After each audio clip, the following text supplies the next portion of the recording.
All right, in this video we're going to do the middle section, the alcohol and crayon. So you should have hopefully your area all set up so that it's prepared for you to paint with clean water, your palette with the palette side facing you, you've got a paper towel for your non-dominant hand, and your paintbrush is ready to go, and then you've got a crayon in your area because we're going to start with the crayon. So let me zoom in here so that you can see the section that we're working on.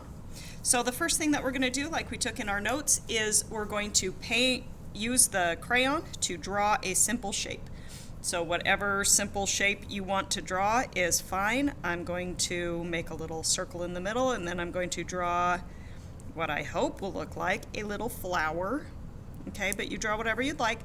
Push a little harder than you think might be necessary. If you push really hard, you'll be able to see a strong white line.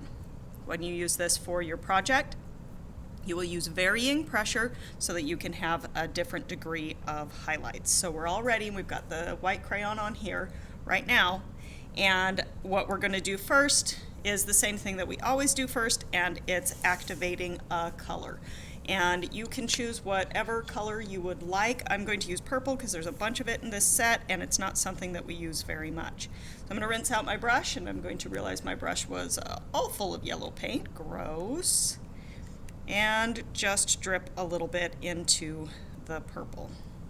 Then we mix around gently with the large brush in the purple. And it should be nice and soupy, and then we'll move it down here. I'm going to put a little bit more water in here.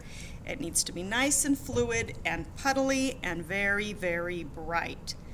After you have it ready to go, where it's nice and fluid and puddly and very, very bright, you should have your brush loaded. To load up your brush, you need to make sure that you have it gently dipped into the paint. Do you see how I'm rolling my brush around and I have lots of paint on it? It looks full and wet and shiny because it is full of paint. Before you start with the alcohol technique, you need to have your alcohol sources all ready. It's rubbing alcohol. Each bucket has one of these little atomizers, and they're full of rubbing alcohol. They also have a little cup of rubbing alcohol and Q-tips. So we're going to try both methods of spray and Q-tip. So when you're ready, you will just paint over the top gently like this so that it shows up, but you should be able to see the color very brightly on your paper. After you have done that, you can set your brush down, and then we will go ahead and try with the spray. So I'm going to zoom out a little bit so you can see me. I'm going to hold the spray up and at kind of an angle. Let's get a little further out. Okay, so it's like this. Please don't spray your friends. Don't spray too close because that won't do anything. Don't spray too far because, again, that won't do anything. And you can just like that, and it will show up.